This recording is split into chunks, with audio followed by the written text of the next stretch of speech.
बुझाए, ठंडक लाए, सबको भाए जीरा सिप। MTH का जलजीरा जीरा सिप। जीरा सिप, असली रिफ्रेशिंग, असली स्वाद, असली मजा। MTH।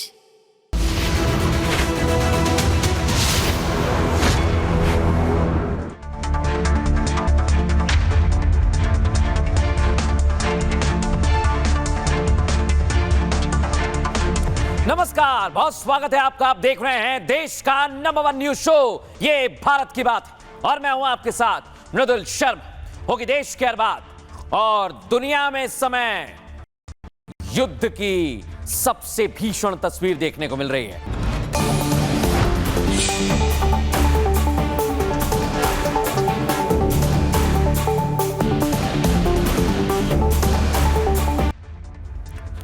दर्शकों, भारत में तो होली की तैयारी हो रही है, रंग बरसाने की तैयारी हो रही है, लेकिन दुनिया में इस समय बम बरसने और दर्शकों अगले 24 घंटे क्या होगा यह मैं आपको बताने वाला हूं, क्योंकि ईरान वॉर का ब्लूप्रिंट सामने आ गया है। ये 24 घंटे क्या जंग विध्वंसक होगी, भीषण होगी, इसकी जानकारी आपको देता हूं। और पहली तस्वीर दिखाइए जरा, ये आप देखिए, इजराइल के तेल अवीव में यही है वो ब्लूप्रिंट जिसका मैं जिक्र कर रहा था। हमले और ज्यादा बढ़ेंगे। फुल फ्रेम दिखाइए तस्वीर को।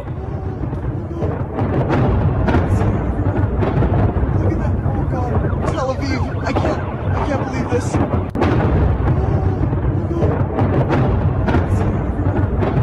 Look at that, oh God, Tel Aviv, I can't believe this.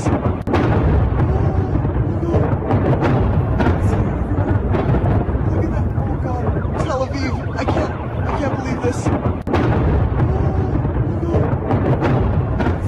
दर्शकों, ये ईरान की मिसाइल हैं और आप देखिए जरा, ईरान से बेरूत तक तबाही का मंजर देखने को मिल रहा है। ये देखिए, बेरूत में जबरदस्त धमाका किया गया है। फुल फ्रेम दिखाइए इस तस्वीर को।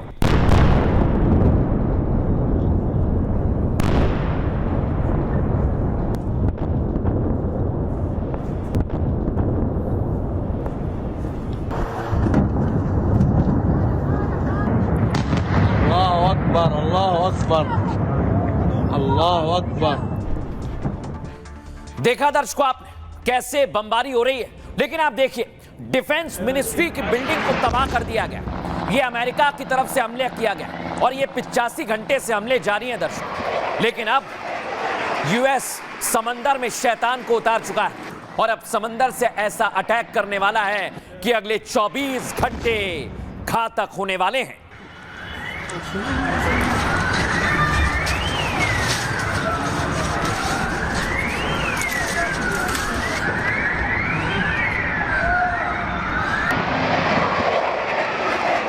लेकिन दर्शकों, बड़ी बात आपने देखी, यहां यूएई पर ईरान का हमला जारी है। तो क्या ईरान पूरे खाड़ी देश में युद्ध को जारी रखना चाहता है, इसलिए यह हमले कर रहा है? जो मैं आपको फुल फ्रेम दिखा रहा हूं, यहां आप धमाका सुनिए, कैसे धमाके किए जा रहे हैं।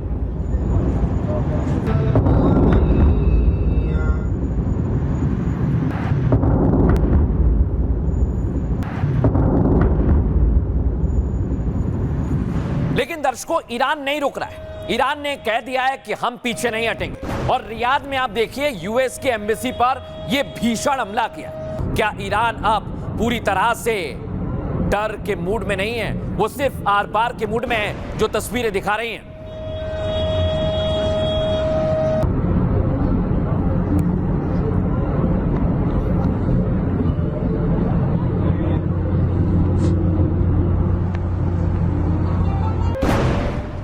दर्शकों, आप सिर्फ देश का नाम लीजिए, चाहे कतर हो, ओमान हो, यूएई हो, सऊदी हो, सिर्फ हमला ही हमला। लेकिन अब इन सब के बीच अमेरिका के एरिया 51 में भूकंप के झटके महसूस किए।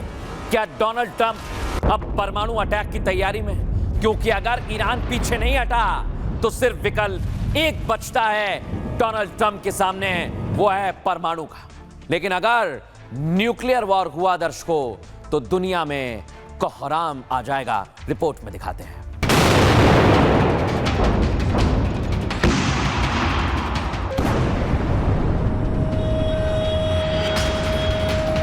85 घंटे की जंग, 15 देश और 35 से ज्यादा अमेरिकी ठिकाने तबाह करने के बाद ईरान में भूकंप से न्यूक्लियर धमाकों का खौफ जिंदा है।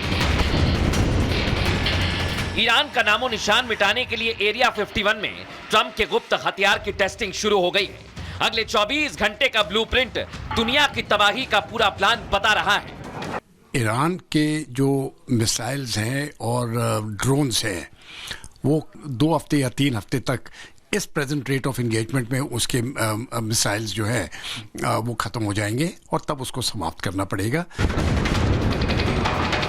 2000 से ज्यादा मौत और सैकड़ों करोड़ स्वाहा करने के बाद अब शांति शांति चिल्लाने वाले को समझ नहीं आ रहा कि युद्ध को खत्म कैसे करें। kan dökülmeden इससे पहले कि और खून बहे, आग और फैले और भाईचारे वाले देशों के बीच और दुश्मनी बढ़े, हमने अपने सारे रिसोर्स लगा दिए हैं ताकि हमारा इलाका जल्द से जल्द इस उथल पुथल से आजाद हो जाए। एर्दोगन को इजराइल का डर है, इजराइल को ईरान का हुआ और ईरान को खटकता अमेरिका। सब एक दूसरे को ऐसे मार रहे हैं कि अब तो पाकिस्तान को भी मौत का डर लगने लगा है। आखिर पाकिस्तान क्यों डर रहा है?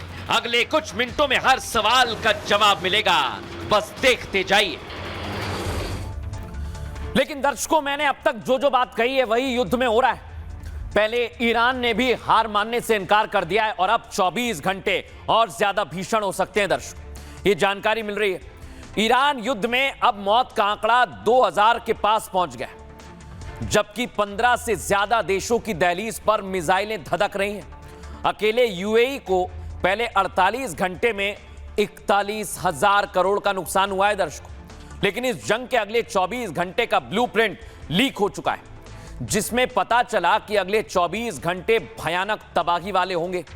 अगले 24 घंटे में ईरान का सबसे बड़ा टारगेट अमेरिकन 5th फ्लीट है दर्शकों, जो मैं आपको दिखा रहा हूं।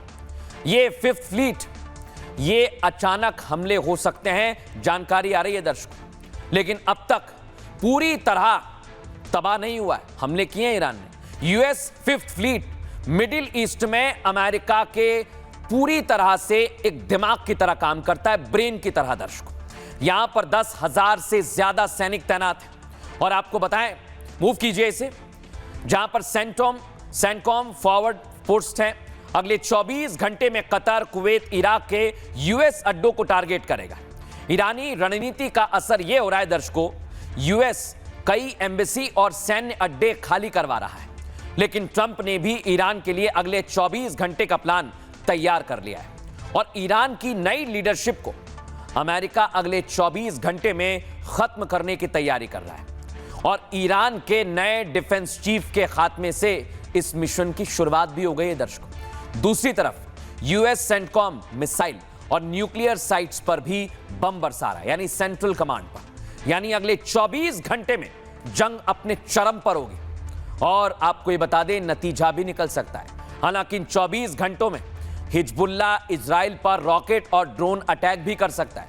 अगले 24 घंटे बेहद तेज हमले और जियोपॉलिटिक्स में कई बड़े भूचाल ला सकते हैं दर्शकों। मैं आपको बता रहा हूं, क्योंकि अमेरिका के एरिया 51 में भूकंप से परमाणु हमले का भी डर लगने लगा है। लेकिन दर्शकों, इसके बारे में मैं आपको बताऊं उससे पहले सुनिए जरा, तुर्की की तरफ से बयान सामने आ गया। एर्दोगन इसको लेकर क्या कह रहे हैं, सुनवाता हूं। kan dökülmeden इससे पहले कि और खून बहे, आग और फैले और भाईचारे वाले देशों के बीच और दुश्मनी बढ़े, हमने अपने सारे रिसोर्स लगा दिए हैं ताकि हमारा इलाका जल्द से जल्द इस उथल पुथल से आजाद हो जाए। seferber etmiş durumda. दर्शकों, आपने एर्दोगन को सुन लिया है, लेकिन बड़ी बात यह, जिस एरिया 51 का मैंने जिक्र किया है वहां एकाएक भूकंप आ गया। दर्शकों, दिखाता हूं मैं आपको। क्या डोनाल्ड ट्रंप, मैं बार बार कह रहा हूं, क्या न्यूक्लियर की तैयारी कर रहे हैं? क्योंकि ईरान में भी भूकंप आया, क्योंकि दावा किया गया कि न्यूक्लियर साइट्स पर बम बरसा है। लेकिन यूएस में भूकंप आना एरिया 51 के पास, ये कई सवाल खड़े करता है। दोनों तस्वीर दिखाइए जरा फुल फ्रेम।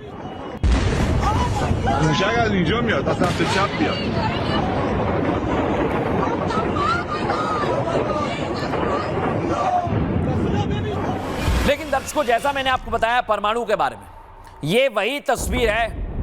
एक तरफ ईरान ने कहा कि खामनेई का खात्मा हो गया है, तो अब हम किसी को नहीं छोड़ेंगे। यानी दोनों तरफ से अब परमाणु यानी न्यूक्लियर की बात की जा रही है।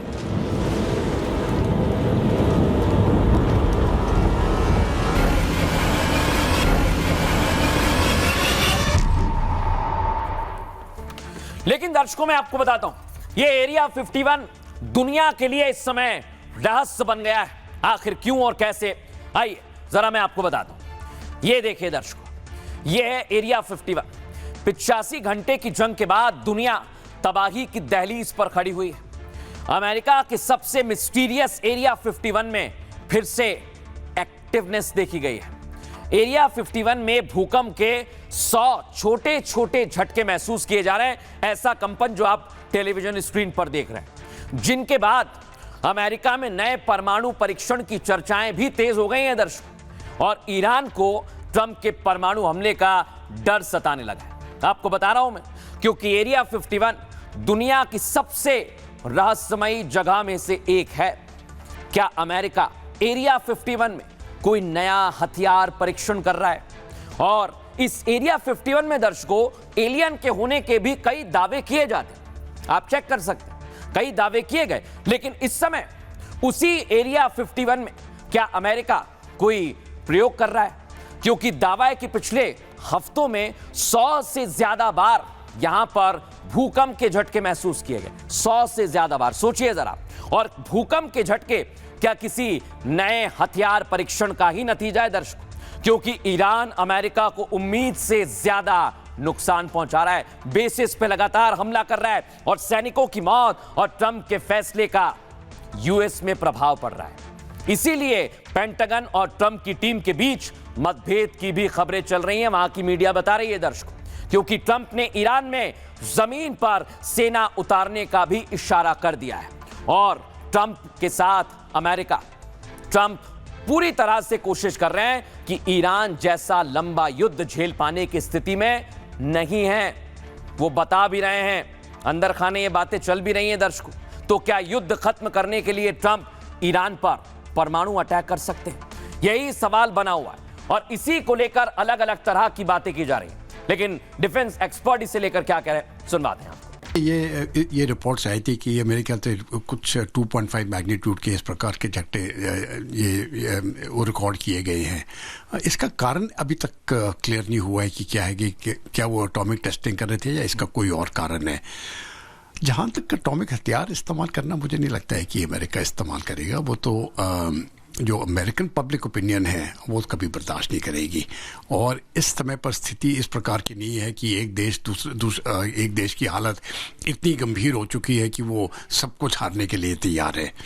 तो न्यूक्लियर हथियार इस समय पर इस्तेमाल होना या आगे भी इस्तेमाल होना, मुझे लगता, मेरे अपने सोच विचार से इसकी कोई संभावना नहीं है। लेकिन दर्शकों बड़ी बात क्या है, इस समय जो तस्वीर आप देख रहे हैं वो युद्ध में अमेरिका और ईरान की तरफ से भयावह है, भीषण है। लेकिन अब खबर जो मैं आपको बताने वाला हूं वो और ज्यादा हैरान करेगी दर्शकों। पहले आप देखिए, अमेरिकी ठिकानों पर, चाहे वो सऊदी में हो या कतर में, वहां पर हमले ईरान की तरफ से किए जा रहे हैं। फुल फ्रेम दिखाइए तस्वीर को।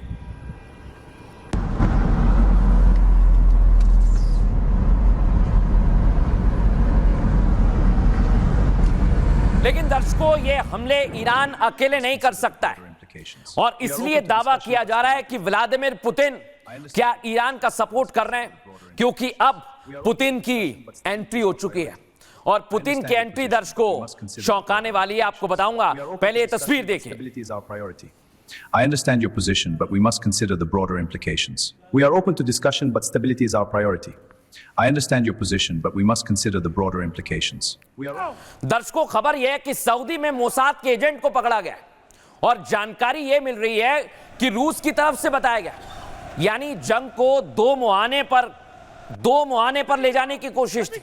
लेकिन क्या वाकई यही सत्य है? इसके पीछे भी कई तरह की थ्योरीज काम कर रही हैं। लेकिन उससे पहले आपको बता दें, सऊदी में धमाके क्या कोई बहुत बड़ी साजिश थी दर्शकों, जो व्लादिमीर पुतिन ने पकड़ ली?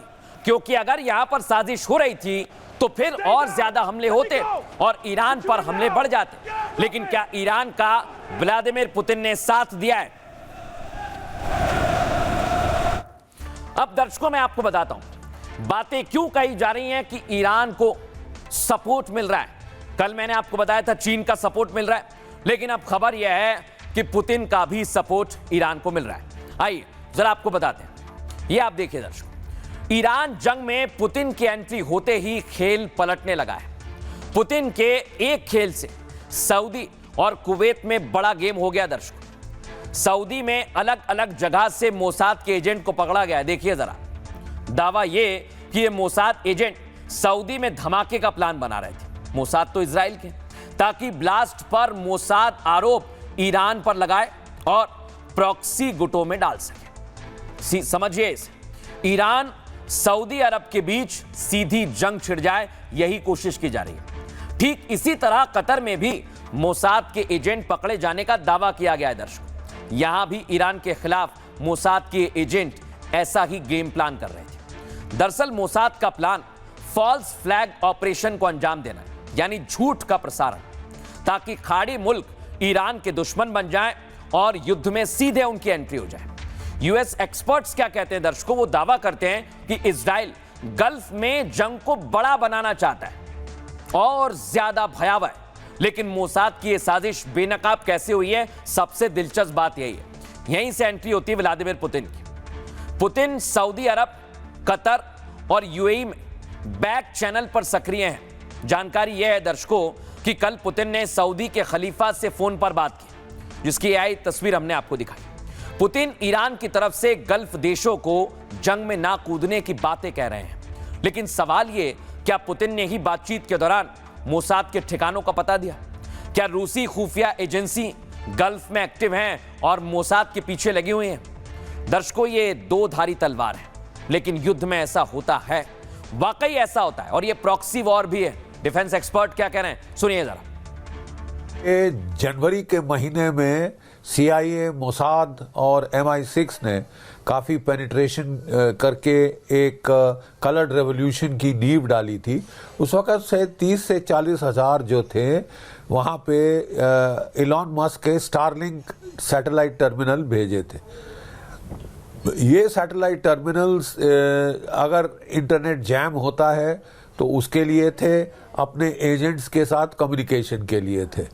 फिर रूस और चीन ने इनके जैमर्स भेजे और इनसे इनको जैम कर दिया गया। इनकी मॉनिटरिंग की गई और कई सारे मोसाद के एजेंट, CIA के एजेंट पकड़े गए, जिससे कि ईरान ये पूरी कलर्ड रेवोल्यूशन का सर कुचल सका।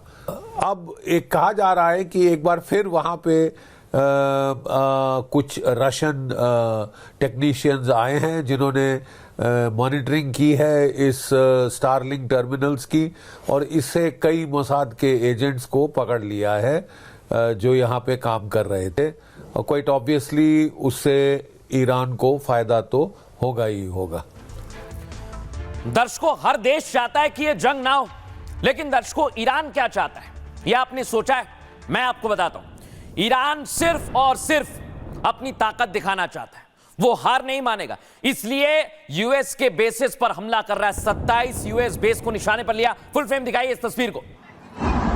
ओ भाई साहब, मर गया क्या भाई?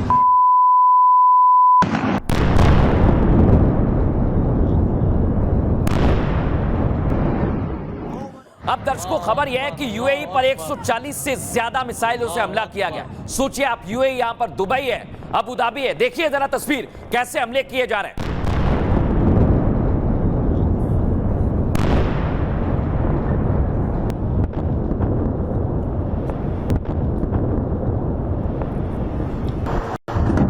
लेकिन दर्शकों, बड़ी बात यह कि ईरान कह रहा है कि अभी तो फेज 1 में है हम लोग, हमारी तैयारी तो फेज 3 तक जाने की है, फेज 2 से आगे बढ़ने की। लेकिन दर्शकों, ये फेज बड़े खतरनाक हैं। इनके बारे में मैं आपको जानकारी देता हूं कैसे ईरान ने तैयारी की है। क्योंकि ईरान को लग रहा है खामनेई का खात्मा हो गया है और अब सिर्फ और सिर्फ उसे जंग लड़ना है। जंग के अलावा उसे कुछ सूझ नहीं रहा है। दिखाता हूं मैं आपको ईरान की तैयारी क्या है। सबसे पहले फेज 1, दुश्मन को अंधा कर दो। फिर आता है फेज 2, डिफेंस को खत्म करो। और फिर आएगा दर्शकों फेज 3, बड़े हमले करो। ईरान कह रहा है अभी तो फेज 1 चल रहा है, फिर 2 आएगा, फिर 3 आएगा। लेकिन दर्शकों, ये चौंकाने वाला है और इसलिए कहा जा रहा है कि आखिर ये हमला कितना घातक हो सकता है, क्योंकि इसको लेकर ईरान ने क्या प्लान बनाया है, आइए जरा आपको बताता हूं। ये आप देखिए दर्शकों, फेज 1 क्या है? रडार, सेंसर, कमांड सेंटर पर बड़े हमला करना, यही ईरान की स्ट्रेटेजी है। एयर डिफेंस सिस्टम पर स्वाट ड्रोन और बैलिस्टिक मिसाइल से हमला किया जा रहा है ताकि दुश्मन की आंखें बंद यानी रडार को तबाह किया जाए और डिटेक्शन को फेल किया जाए। यूएई, कतर, बहरीन के यूएस रडार पर हमले इसी फेज का हिस्सा है दर्शकों। फेज 2 में दुश्मन के डिफेंस सिस्टम को इतना ओवरलोड कर दो यानी एक इकट्ठी बहुत सारी मिसाइल मारो, डिफेंस सिस्टम खुद अपने हथियारों को मार गिराने लगेगा, जो हमने देखा दर्शकों। कुवैत में F-15 का क्रैश होना इसी डिफेंस ओवरलोड का नतीजा है, कल हमने दिखाया भी था। दूसरी तरफ ईरानी दुश्मन पर सस्ते ड्रोन और छोटी मिसाइलों की लहरें मार रहा है, यानी बहुत सारी छोटी छोटी मिसाइल, ड्रोन, और इनको रोकने में ही डिफेंस बैटरियां खत्म हो जाए, क्योंकि रडार कुछ को पकड़ पाएगा, 2-4 तो गिरेंगी गिरेंगी। गल्फ देशों में 390 से ज्यादा मिसाइल और 830 से ज्यादा ड्रोन इंटरसेप्ट किए गए दर्शकों। ईरान 18 लाख का ड्रोन भेजता है, उसे मारने के लिए यूएस 40 करोड़ रुपए खर्च करता है। इसी का नतीजा है कि गल्फ में अमेरिकी डिफेंस मिसाइलें कम पड़ने लगी हैं। आपको बताऊंगा कितना खर्चा आगे हुआ है, लेकिन तीसरा फेज उससे पहले जानिए। जब दुश्मन का डिफेंस कमजोर हो जाए तो बड़े हमले करना। तीसरे फेज में ईरान के पास है दर्शकों हाइपरसोनिक मिसाइल, बैलिस्टिक मिसाइल, ये तीसरे फेज में आएंगे। स्टैंड ऑफ हथियारों से बेस, शिप, ऑयल इंफ्रास्ट्रक्चर और एयरपोर्ट्स पर हमले किए जाएंगे, जैसे कि ईरान अब कुवैत, बहरीन और 5th फ्लीट पर हमले की तैयारी कर रहा है। यानी तीसरे फेज में ईरान ऐसी मिसाइलें मारेगा कि दुश्मन पूरी तरह से मिट जाए। ईरानी सेना इसी स्ट्रेटेजी पर यूएस इजराइल को लंबी जंग में घसीट रहा है, और इसका इशारा तो खुद डोनाल्ड ट्रंप ने भी कर दिया है दर्शकों। लेकिन आपको बताएं, डिफेंस एक्सपर्ट क्या वाकई मानते हैं जंग इतना लंबा जाएगी? सुनिए जरा। ईरान ने युद्ध को 3 फेजेज में बांटा है। पहले फेज के अंदर तो एक्टिव कन्फ्रंटेशन, उसमें उसने मिलिट्री बेसिस जो थे अमेरिका के, उनके ऊपर अटैक किया और स्ट्रेट ऑफ हॉर्मुज को बंद किया ताकि सारी दुनिया उसके ऊपर डिपेंडेंट हो जाए। दूसरे फेज में उसने अपने आप को चुप करके यानी कि एब्जॉर्ब करो अटैक्स को और अपने आप को रीबिल्ड करो, रीग्रुप करो, और तीसरे स्टेज में हाई इंटेंसिटी कन्फ्रंटेशन करो, डोमेस्टिक सिचुएशन को कंट्रोल करो। ये सब तो उसने किया, लेकिन गलती उसने ये कर दी कि दुबई जैसे शहरों में जहाँ पे अमेरिका का मिलिट्री बेस नहीं था, वहाँ अटैक करके उसने मिडिल ईस्ट की कंट्रीज को इजराइल और अमेरिका के नजदीक पहुंचा दिया। लिहाजा ईरान भारी पड़ता हुआ नजर तो आ रहा है, पर भारी पड़ेगा नहीं। लेकिन दर्शकों, मैं आपको बता रहा हूं, चाहे ट्रंप हो या दुनिया के बड़े बड़े डिफेंस एक्सपर्ट, वो इस ओर इशारा करते हैं कि यह युद्ध अब अंतहीन होगा, और इसलिए परमाणु युद्ध की बातें भी कही जा रही हैं दर्शकों, क्योंकि अब सारी कंट्रीज, हर देश इस जंग में अपना मुनाफा देख रहा है। दिखाते हैं आपको।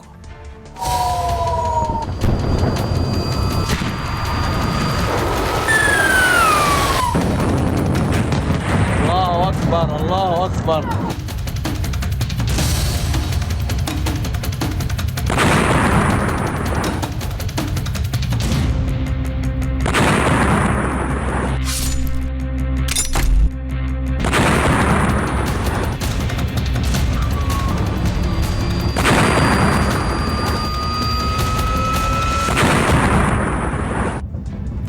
और दर्शकों देखिए, उसकी शुरुआत हो गई। तेहरान में जबरदस्त अटैक की खबर है और यहां पर हमले लगातार जारी, यानी इजराइल भी पीछे नहीं हट रहा है। दिखाइए फुल फ्रेम।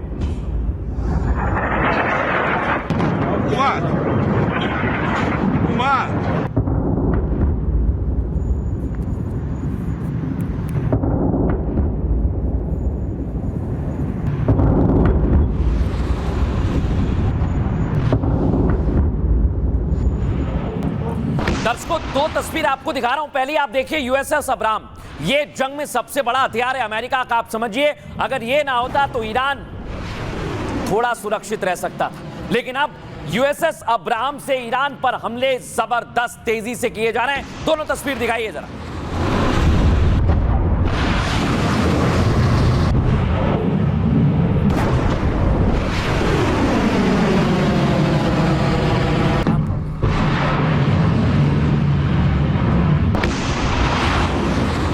लेकिन दर्शकों, अब अमेरिकी विदेश मंत्री मार्को रूबियो का बहुत बड़ा बयान सामने आया। वो क्या कह रहे हैं, पहले आपको सुनवाता हूं।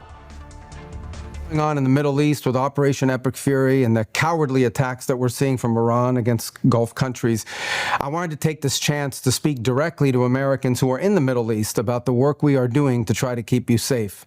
So immediately following the beginning of this operation, at my direction, the State Department activated a 24/7 task force, surging personnel and resources necessary to help provide American citizens with up-to-the-minute safety and security information. लेकिन दर्शकों, अब खबर मिल रही है कि इस समय alert जारी कर दिया यूएस एम्बेसी पर, क्योंकि रियाद में इस अटैक के बाद और ज्यादा भीषण हमला हो सकता है। दिखाइए जरा फुल फ्रेम इस तस्वीर को।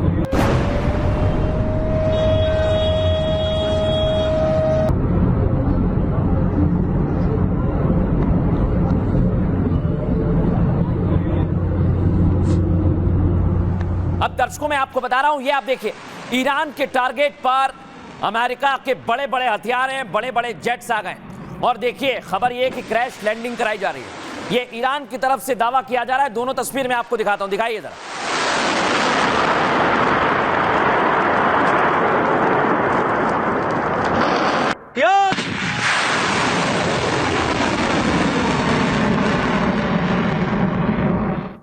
लेकिन दर्शकों, दुनिया भर में मातम मनाया जा रहा है। जो शिया मुसलमान हैं वो खामनेई की मौत के बाद मातम मना रहे हैं। लेकिन ईरान के अंदर आप देखिए, नाच गाना चल रहा है, महिलाएं खुश है। फुल फ्रेम दिखाइए जरा, ईरान में क्या हो रहा है।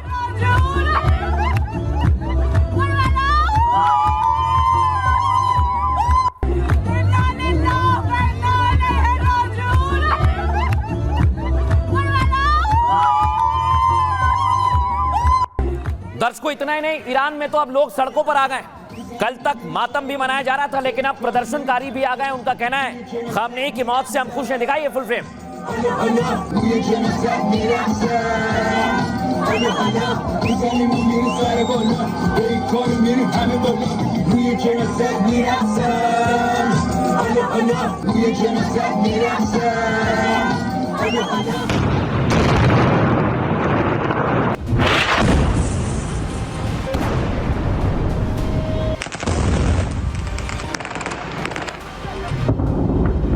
ईरान में धमाका कब होगा, कहां होगा और कैसा होगा, किसी को नहीं पता। यह भी नहीं पता युद्ध कब तक चलेगा, कितने देश जलेंगे, कौन कौन मरेगा, क्योंकि शांति शांति की माला जपने वाले ट्रंप ने साफ साफ कह दिया कि यह वार अभी थमने वाला नहीं है।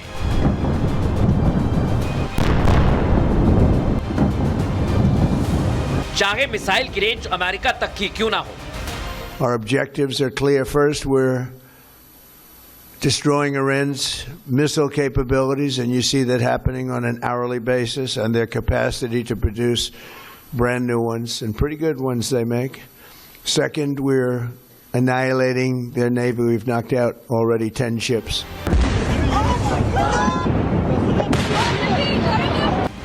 मिडिल ईस्ट में तबाही मचाने वाला इकलौता ईरान कभी नहीं थमने वाला पैगाम भेज रहा है।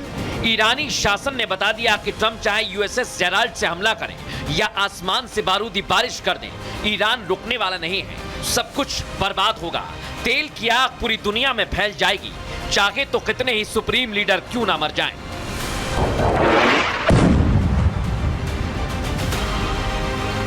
अब तो नेतन्याहू भी कसम खा चुके हैं, इजराइल के दुश्मनों को खत्म करने का सही समय है, यही समय है। तभी तो लेबनान में हिजबुल्लाह के आतंकियों पर जमीनी चढ़ाई शुरू हो गई है। मिसाइल के बाद अब टैंक भी आग उगल रहे हैं।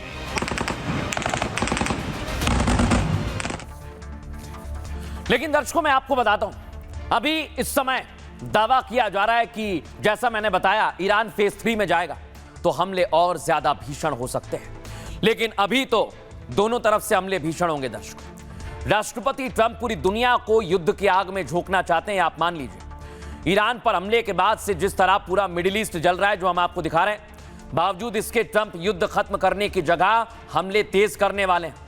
ट्रंप के बयान से लग रहा है कि अंतहीन युद्ध की शुरुआत हो गई है। अब ट्रंप ईरान में अमेरिकी फौज को ग्राउंड पर उतारने की तैयारी में, किसी भी वक्त अमेरिकी सैनिक टैंक के साथ ईरान में घुसने वाले हैं। जानकारी ये मिल रही है दर्शकों, तबाही अब तक पूरी दुनिया देखी नहीं होगी, इतिहास में भी ऐसी तबाही मचाने वाले हैं। ट्रंप ईरान को जवाब देने के लिए कुछ इसी तरह का प्लान बना रहे हैं। दरअसल हमले के वक्त ईरानियों से ट्रंप ने विद्रोह की अपील भी की थी, लेकिन मिसाइल और बम के डर से खामनेई विरोधी अब बंकर में चले गए। ऐसे में ईरानी सेना को जवाब देने के लिए अब यूएस फौज ग्राउंड पर उतरेगी।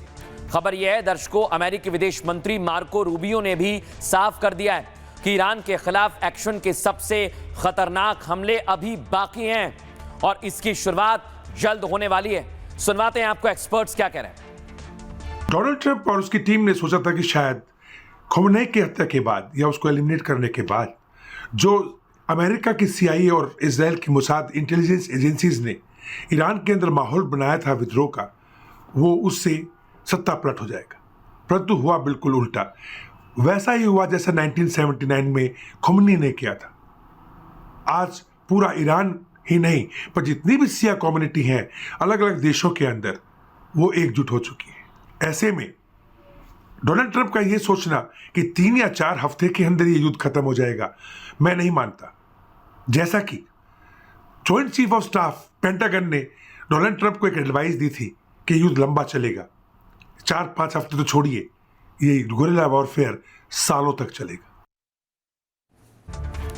लेकिन दर्शकों आपको बता रहे हैं, अगर यूएस की तरफ से हमले तेज हो, क्योंकि ईरान भी तीसरे फेज में जाने वाला है, आप समझिए जरा इसे। मैं आपको बता रहा हूं, क्योंकि ईरान नहीं रुकेगा। ये आप देख रहे हैं, इधर इजराइल भी जबरदस्त हमले कर रहा है और हिजबुल्लाह के ठिकाने पर कैसे अटैक किया वो आप देख लीजिए।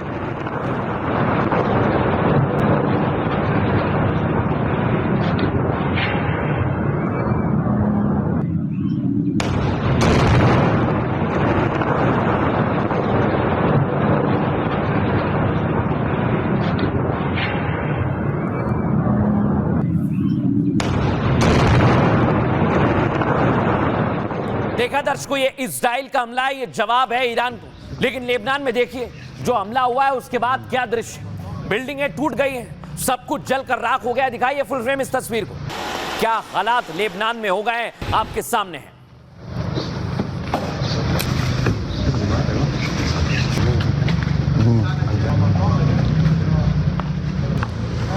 दर्शकों एक तरफ अमेरिका है लेकिन इजराइल तो मानने को तैयार नहीं है। देखिए आप जरा, लेबनान में ऐसे ऐसे धमाके हो रहे हैं कि ईरान को भी समझ में नहीं आ रहा अब करे तो करे क्या। अब तो हिजबुल्लाह भी मिसाइलों के रेंज में आ गया।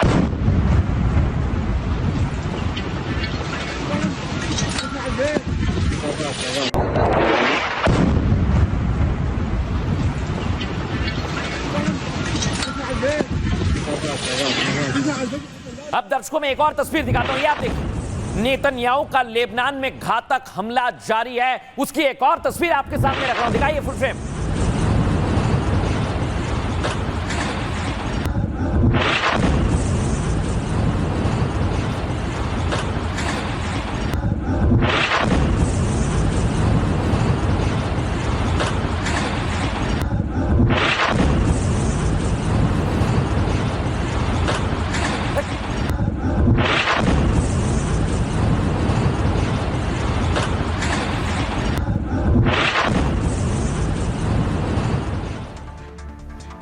लेकिन दर्शकों आपको बता रहा हूं मैं, ये जंग और ज्यादा भीषण होगी और नेतन्याहू ने जो प्लान बनाया है उससे अब हिजबुल्लाह का बचना मुश्किल लग रहा है, क्योंकि ईरान में खामनेई की तो मौत हो चुकी है। ईरान से जारी जंग के बीच इजरायली सेना लेबनान में घुस गई है। दर्शकों आपको बताएं, खतरनाक हथियार और टैंक से हिजबुल्लाह को निशाना बनाया जा रहा है। साथ ही बेरूत के साथ 59 इलाकों को तुरंत खाली करवा लिया गया है। ये आप देख रहे हैं, ये नेतन्याहू का प्लान है। दरअसल हिजबुल्लाह को ईरानी समर्थक माना जाता है। उसने ईरानी सुप्रीम लीडर की मौत के बाद इजराइल में मिसाइल दागे, इजराइल के हाइफा शहर के पास सैन्य ठिकाने पर ड्रोन से हमला किया, जिसका बदला लेने के लिए नेतन्याहू अपनी फौज को जमीन पर उतार चुके हैं। इसके साथ ही आतंकी संगठन हिजबुल्लाह पर मिसाइल दाग रहे हैं। आपको बताएं, इजराइल के हमले में अब तक 50 से ज्यादा हिजबुल्लाह आतंकी मारे गए। हिजबुल्लाह का सैन्य अधिकारी ढेर हो चुका है, चीफ ऑफ स्टाफ मारा गया है। बेरूत में हिजबुल्लाह के कुछ फोर्स का लीडर राका भी जहन्नुम पहुंच गया। दर्शक यानी नए डेवलपमेंट से साफ है कि जंग अब सिर्फ ईरान तक सीमित नहीं है। लेबनान की एंट्री के बाद युद्ध की आग और भड़कने वाली है और ये जितनी ज्यादा भड़केगी उतनी ज्यादा दिक्कतें बढ़ेंगी। सुनिए डिफेंस एक्सपर्ट क्या कह रहे हैं। इजराइल ने पहले भी कई बारी कोशिश की है हिजबुल्लाह को पूरी तरह ख़त्म करने की, लेकिन कभी भी इजराइल को पूर्ण सफलता नहीं मिली है। इजराइल का ये कदम इस बार भी कि वो हिजबुल्लाह को ख़त्म कर देगा, पूर्ण रूप से इजराइल को इस बार भी सफलता नहीं मिलेगी, क्योंकि हिजबुल्लाह के जो लड़ाकू हैं वो लेबनान की जगह जगह पे छुपे हुए हैं, उनके पास आधुनिक हथियार हैं, उनके पास आधुनिक संचार के साधन हैं, और सबसे बड़ी चीज़ उन्हें ईरान का पूरा समर्थन है।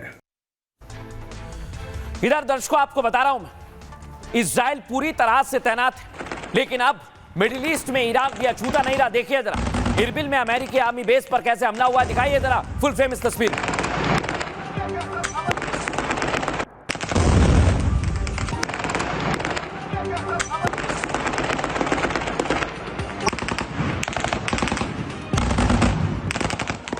दर्शकों बहरीन में भी ईरानी मिसाइल से अटैक हुआ। ये देखिए आप जरा, रात के अंधेरे में ऐसी मिसाइल मारी कि सब कुछ धुआं धुआं हो गया।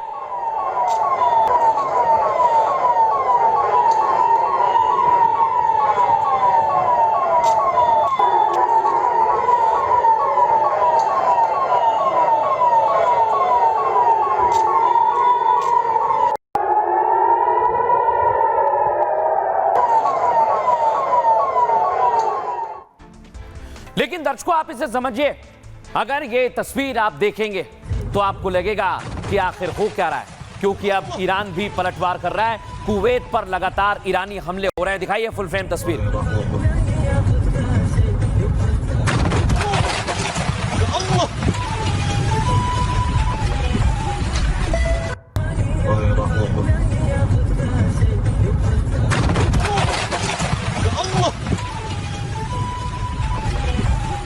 ये आप देखिए दर्शकों, इजराइल के तेल अवीव में भी धमाका हो रहा है। ये फुल फ्रेम दिखाइए तस्वीर को।